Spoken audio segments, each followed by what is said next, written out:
만약 세상에서 이어폰이 사라진다면 과연 우리 세상은 어떻게 변할까요?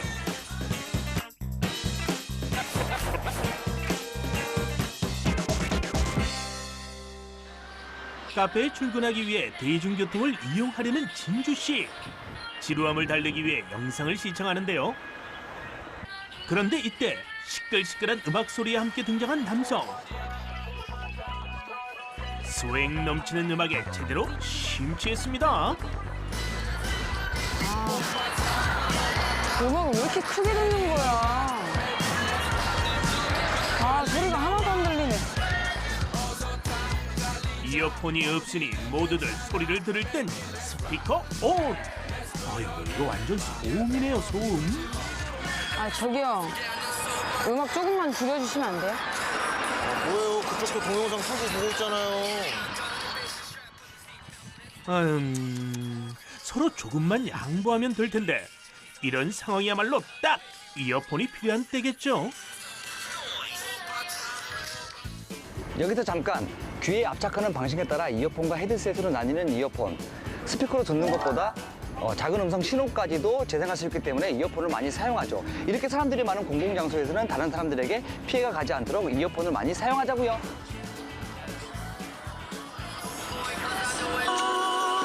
Don't have to cry. 울지 말아요. 고개 들어와요. 이젠 웃어와요. 다시 I will make a smile.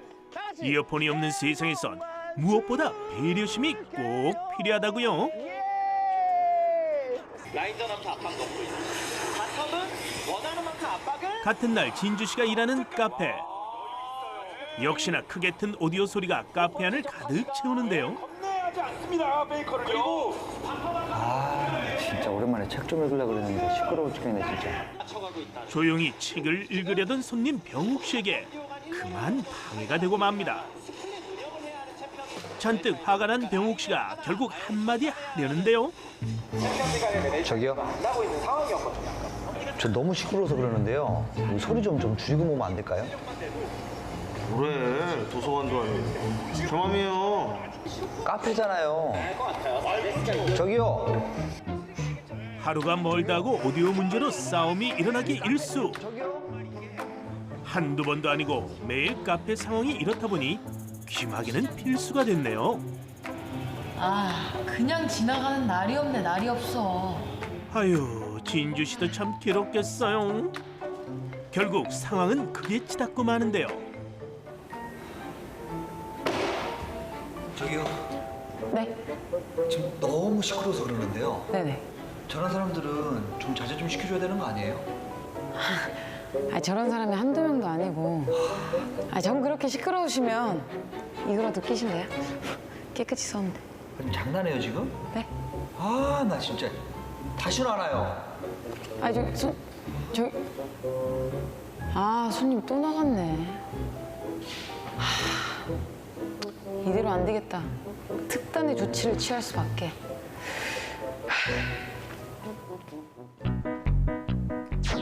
진주 씨의 특단의 조치.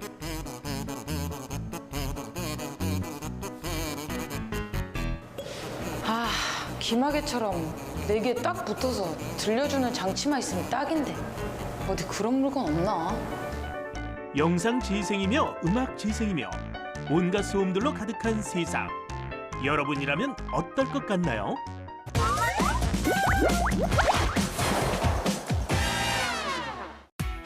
시원한 도로를 달리는 자전거, 일상을 달리는 자동차까지 내가 있어 많은 이들은 도로 위를 달릴 수 있죠. 나는 매력적인 검은빛 피부에 부드러운 곡선의 몸매를 지녔는데요. 내가 누구냐고요? 세상을 움직이는 도구, 나는 타이어입니다.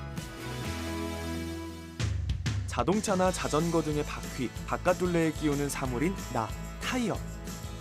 대부분의 탈 것에 쓰이면서 사람이나 물건의 편리한 이동을 돕는데요. 무엇으로 만들어졌는지 혹은 어떤 탈 것에 쓰는지에 따라 종류가 달라지기도 해요. 그중 가장 쉽게 만날 수 있는 건 바로 차량용 타이어죠. 자동차를 움직이거나 멈출 때면 큰 마찰이 필요한데요. 때문에 차량용 타이어의 겉면은 큰 마찰력과 완충을 줄 수 있는 고무로 만들어진다고 해요. 타이어 겉면에 새겨진 무늬는 땅에 직접 닿아 마찰력에 영향을 주는데요. 이 무늬에 따라 종류가 나뉘기도 하죠. 타이어에는 일반용 타이어와 특수용 타이어가 있습니다. 그 일반용 타이어에는 여름용 타이어, 사계절용 타이어, 그 다음에 겨울용 타이어가 있고요. 특수용 타이어에는 경주용 타이어, 럼플렛 타이어, 그 다음에 공명음 타이어 등이 있습니다. 일반용 타이어의 종류에는 국내에서 가장 기본적으로 쓰이는 사계절용 타이어와 빗물이 쉽게 빠져나가도록 홈을 깊게 만든 여름용 타이어가 있고요. 눈길과 빙판길에 쓰이는 겨울용 스노우 타이어도 있는데요. 이 녀석은 자잘한 홈이 많이 패여 있어 마찰력을 더 줄 수 있죠. 한편 무늬가 하나도 없는 이 녀석은 특수용 타이어로 접지력을 극대화시킨 경주용 타이어라는데요. 정말 신기하죠? 펑크가 나도 주행이 가능한 런플렛 타이어. 타이어 내부의 프레임이 더 두껍죠. 마지막으로 타이어 안쪽에 흡음재가 있어 소음을 감소시키는 공명음 타이어도 있답니다. 정말 다양한 모습을 지녔죠? 알면 알수록 더 새로운 나, 타이어의 세계. 또 하나의 비밀이 있는데요. 내 몸 옆면에 새겨진 특별한 비밀 코드입니다. 사람의 발에도 맞는 사이즈가 있듯이 차에도 맞는 규격이 있습니다. 타이어의 옆면 사이드 월 쪽에 보시면은 규격을 확인할 수 있고요. 뿐만 아니라 속도 지수, 하중 지수도 표기되어 있습니다. 타이어 옆면에 적힌 규격에 관한 정보 중 속도 지수와 하중 기호는 각각 값이 정해져 있답니다. 이 타이어로 예를 들자면 하중 지수는 95로 최대 690kg까지 버틸 수 있고요. 속도 기호는 H로 한계 속도가 210km란 뜻이죠. 그런데 타이어를 쓰다 보면 닳기 마련이죠. 타이어를 바꿀 만큼 닳았는지 궁금하다면 타이어 옆면의 세모 표시를 찾아보세요. 이쪽 겉면에 있는 마모 한계선을 확인하면 된답니다. 새 타이어의 경우 그루브의 깊이가 약 7에서 8mm 정도 깊이가 나오고요. 마모된 타이어의 경우 보시는 바와 같이 1.6mm에서 2mm 정도의 깊이가 나오게 됩니다. 나 타이어는 자동차의 몸체에서 유일하게 땅에 닿는 부분인 만큼 무척 중요한데요. 자, 이제 나와 함께 안전하게 달려볼까요? 사실 나는 자동차 이외에 다양한 탈 것에 쓰이는데요. 나와 다른 모습을 한 내 친구들 만나러 가볼까요? 서울의 한 수제 자전거 공방. 이곳에선 세상을 만날 준비를 하고 있는 내 친구 자전거 타이어를 만날 수 있답니다. 이 녀석들 역시 어떤 길을 달리는지에 따라 다양한 종류로 나뉘기도 하는데요. 먼저 일상적으로 사용하는 생활용 타이어가 있고요. 경주용으로 쓰여 접지력이 중요한 로드용 타이어. 그리고 산악용 타이어가 있는데요. 이 타이어는 깍두기 모양의 겉면 덕분에 돌이나 자갈도 튕겨내는 힘이 있죠. 그리고 자전거 타이어엔 특별한 점이 있다는데요. 자전거 같은 경우는 튜브를 많이 사용하고 있고 자동차 같은 경우는 이제 튜브가 들어가지 않는 튜브리스를 사용하는 경우가 많고 그다음에 트레드라고 해서 접지에 관해서도 자동차는 조금 낮은 트레드를 사용하는 반면에 자전거는 좀 높은 트레드를 사용해서 오히려 그립이라고 얘기하는 마찰력을 더 높이기 위해서 노력을 하고 있는 추세고요. 자전거 타이어는 공기를 주입할 수 있는 튜브가 달려있는 튜브러 타이어와 튜브를 안에 넣은 모습의 타이어인 클린처 타이어 등으로 나뉘죠. 자전거 타이어는 차량용 타이어와는 달리 사용자가 직접 튜브를 교체하거나 공기를 빼고 넣을 수 있는데요. 자전거 타이어를 다룰 때는 주의할 점이 있습니다. 타이어를 교체할 때는 이제 튜브가 타이어에 찝히지 않도록 한 번씩 꼭 잡아주는 게 중요하고요. 타이어를 교체하고 나서는 바람을 넣을 때 꼭 공기압이 표시되어 있습니다, 타이어에는. 그래서 그 공기압에 맞게 바람을 넣어주셔야 사실은 타이어가 가진 성능을 다 발휘할 수 있다고 생각하고 있습니다. 땅에 딱 붙어 달리며 세상을 움직이는 나, 타이어. 안전하게 쓰일 수 있길 바랍니다.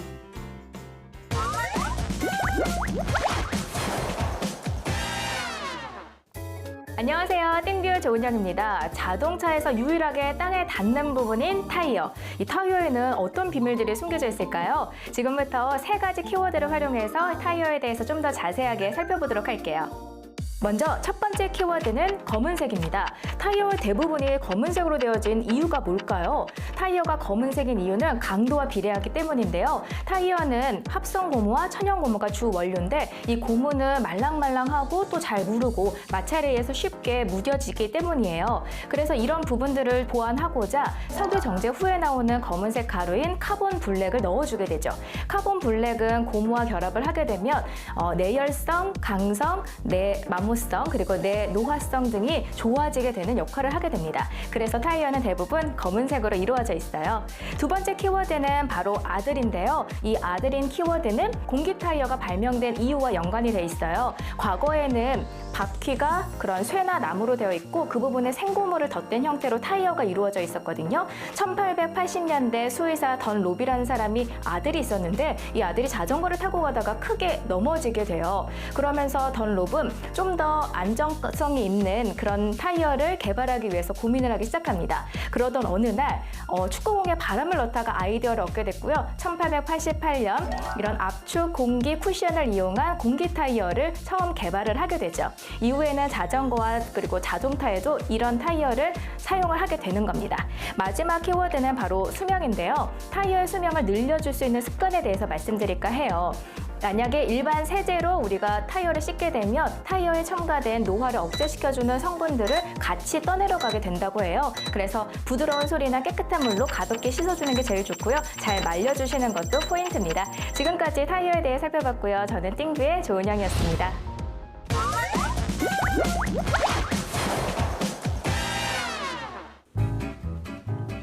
아침마다 출근을 위해 면도를 하는 남성들. 깔끔한 인상을 주기 위해서라면 꼭 거쳐야 하는 일이죠. 그런데 만약 안전하게 면도를 도와주는 이 물건이 사라진다면 과연 어떻게 될까요?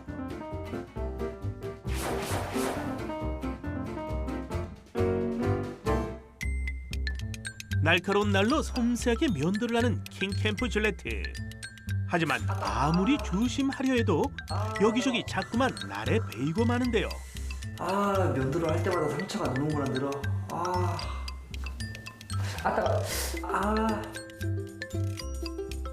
깔끔한 인상을 주려던 건데 되려 얼굴에 밴드만 덕지덕지 늘어났네요. 못 받으셨다고? 코크 병마개 회사의 세일즈맨으로 커리어를 쌓아가는 질레트.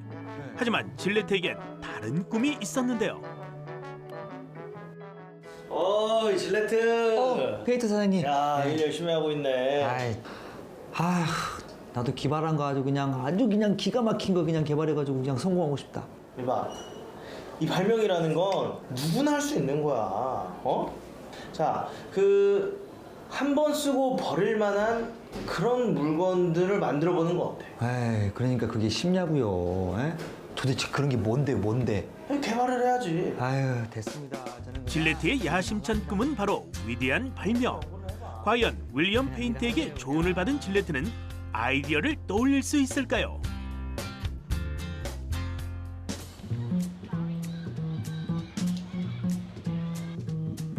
밀린 업무를 마치느라 밤을 샌 질레트.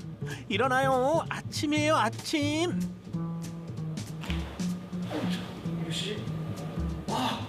나 미팅 있는데 늦었다. 잠깐 세수. 허겁지겁 미팅을 위해 준비를 시작하는데요. 오늘도 역시나 밤사이 자란 수염을 면도하려나 봅니다. 늦었다는 생각에 서두르던 그때 만물의 영장이라는 인간이 아직도 이따위 면도칼을 사용하다니. 아니 효율성이 없잖아. 효율성이. 잠깐만. 서둘러도 베이지 않고 칼날을 갈 필요도 없는 그런 면도칼을 내가 개발하면 되는 거잖아. 잠깐만, 이거 잘 말하면 나 돈방석에 앉겠는데? 불현듯 떠오른 아이디어를 놓칠 수는 없습니다. 바로 실행에 옮겨보는데요. 내가 안전한 면도기 내가 꼭 만든다 내가. 과연 질레트의 꿈은 이루어질 수 있을까요? 잠깐만. 이발소에서는 아무 상처도 없이 머리를 다 깎아주잖아. 그 원리를 적용해볼까? 오케이, 좋았어. 1901년 면도기 발명가 킹캠프 질레트. 수차례 날에 베인 경험을 바탕으로 베이지 않는 안전한 면도기를 완성했는데요. 만약 이 발명품이 탄생하지 않았다면 과연 우리 세상은 어땠을까요? 아이 거봐, 너 좋은 댓글 잘했지? 역시 난 천재라니까. 아이 사장님 무슨 말씀하시는 거예요? 사실 그 아이디어는 제 생각이잖아요. 저는 무슨... 아니 그리고 저 그거 만드는데 5년이나 걸렸거든요. 참, 나는 병뚜껑 모으는 데만 5년 걸렸어. 참 진짜.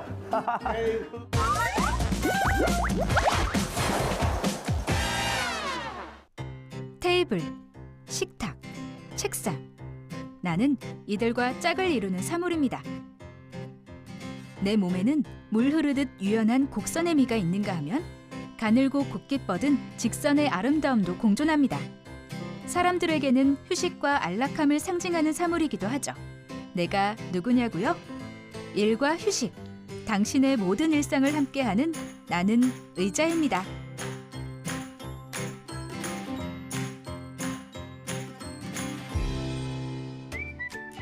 도심에 있는 작은 공원. 이곳에 자리 잡은 나는 오고 가는 사람들이 쉬어갈 수 있게 내 품을 내어줍니다. 밖에서 이제 점심 먹고 사무실 들어가는 길에 공원이 있는데 날씨도 선선하고 해서 소화 좀 시키고 앉아있다 가려고. 바쁜 일상에서 잠시나마 쉼표 하나를 찍을 수 있는 시간이죠. 나도 이들과 함께 잠시 눈을 돌려 자연을 보고 사람들의 일상을 봅니다. 차들이 쌩쌩 달리는 도로와 마주하는 여기. 버스 정류장에도 내가 있습니다. 하루 일과를 마치고 집으로 돌아가는 사람들에게 나는 더없이 반갑고 고마운 존재죠. 버스 기다리는 동안 의자에 앉아 쉴 수 있으니까 좋죠. 기다리던 버스가 도착하면 사람들은 금세 자리를 털고 일어나지만 나는 같은 자리에서 다음에 올 사람들을 기다립니다. 나는 공공의 장소뿐만 아니라 개인의 공간에서도 중요한 사물입니다. 기능성을 갖춘 가구이면서 한 사람의 개성을 표현해주기도 하죠. 때문에 세상에는 정말 많은 의자가 존재하는데요. 어떤 의자들이 있는지 만나러 가볼까요? 나 의자는 과거의 왕후나 귀족의 권위를 상징하는 사물에 가까웠지만 현대인에게는 일상 가구 중 하나입니다. 내 몸은 기본적으로 등받이와 팔걸이, 사람의 몸이 닿는 시트, 그리고 이들을 지탱하는 다리로 이루어져 있는데요. 모양에 따라 여러 종류로 나뉩니다. 등받이와 팔걸이가 없고 시트와 다리만 있는 의자 스툴은 원형이나 사각형 등 다양한 모양으로 만들 수 있죠. 스툴에 등받이가 붙으면 등받이 의자, 사이드 체어가 되고 여기에 팔걸이가 더해지면 팔걸이 의자, 암체어가 됩니다. 암체어는 과거의 성직자나 군주의 위엄을 보여주기 위해 사용되기도 했죠. 한편 보관과 이동이 쉽도록 디자인된 의자도 있는데요. 스태킹 체어라고 불립니다. 이 의자는 플라스틱 의자인데요. 이렇게 겹쳐서 포개할 수 있게 설계를 했습니다. 그래서 필요할 때는 꺼내서 쓰고 보관하실 때는 겹쳐서 보관하실 수 있는데 좌석을 늘리고 줄이는 게 용이하기 때문에 컨벤션이나 행사에서 많이 사용하고 있습니다. 포근한 휴식을 떠올리게 하는 녀석도 있습니다. 바로 이 흔들의자인데요. 다리에 곡선의 굴대가 있어 앞뒤로 흔들흔들 리듬을 탈 수 있게 만들어졌죠. 파리의 카페 의자로 알려져 있는 토네 체어는 1859년 처음 만들어져 오늘에 이르는데요. 공목 기술이 접목돼 아름답고 우아한 곡선이 돋보이는 의자죠. 기능성이 됐든 장식성이 됐든 나 의자의 존재 이유는 뚜렷한데요. 사람들이 나를 선택할 땐 어떤 점을 따져봐야 할까요? 다양한 제품들이 판매되고 있기 때문에 선택이 되게 어려우실 것 같은데 3가지만 기억하시면 됩니다. 첫째, 어느 장소에 두실 것인지, 둘째, 어느 용도로 쓰실 것인지, 셋째, 제품이 들어갈 장소의 전체적인 분위기를 고려하시고 선택하시면 더 수월하실 거라 생각합니다. 조금 더 특별한 의자를 찾아서 온 이곳. 작업이 한창인데요. 직접 자르고 깎고 다듬어 세상에 하나뿐인 의자를 만드는 곳입니다. 이제 막 손질을 끝낸 이 의자 역시 이곳 공방장인 김일 씨가 직접 만든 의자인데요. 의자를 만들게 된 사연이 있습니다. 저는 평범한 직장 생활을 하다가 무언가 실체가 있는 걸 만들고 싶어서 가구 만드는 일을 하게 됐는데 그 중에서도 의자는 만드는 사람의 개성이 가장 크게 드러나는 아이템이기 때문에 그래서 의자를 만들게 됐습니다. 그래서일까요? 그의 손에서 만들어진 의자는 제각각 이름을 달고 세상에 나옵니다.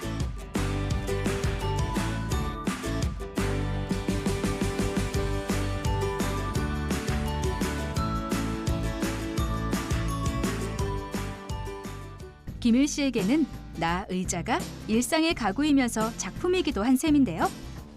그때그때 떠오르는 생각이 있을 때 아이디어 스케치를 하고 한참을 익혀 작품으로 세상에 내놓죠. 요즘도 의자 만드는 재미에 푹 빠져 사는 김일 씨. 앞으로 그가 만들 의자는 어떤 의자일까요? 저 말고 다른 가구 만드는 사람들한테도 인정받고 대중들에게도 사랑받을 수 있는 그런 의자를 만들고 싶습니다. 당신의 일상 가장 가까이에 있는 사물 의자. 여기 당신의 휴식을 위해 내가 기다리고 있습니다.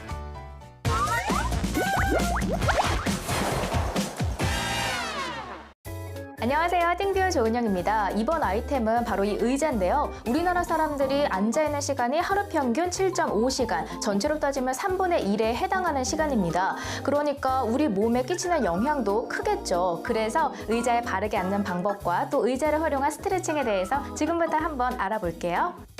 자, 어디서 많이 본 구부정한 자세죠? 장시간 동안 앉아있다 보면 자기도 모르게 구부정한 자세를 취하게 되는데요. 제가 바로 한번 앉아볼게요.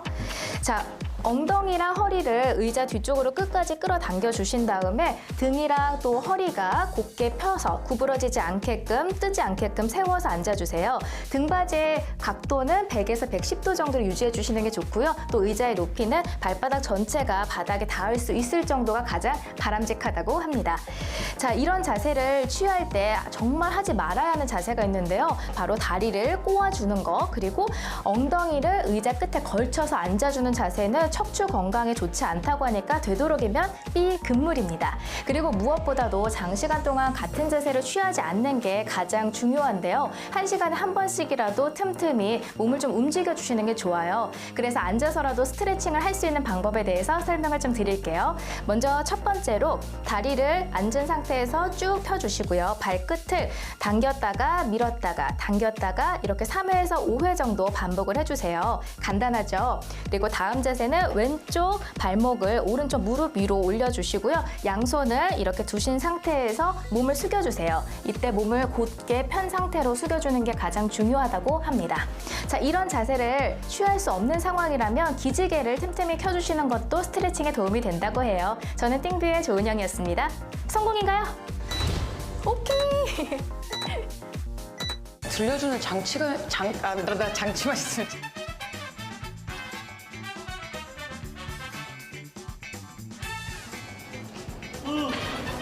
명시 먹었어?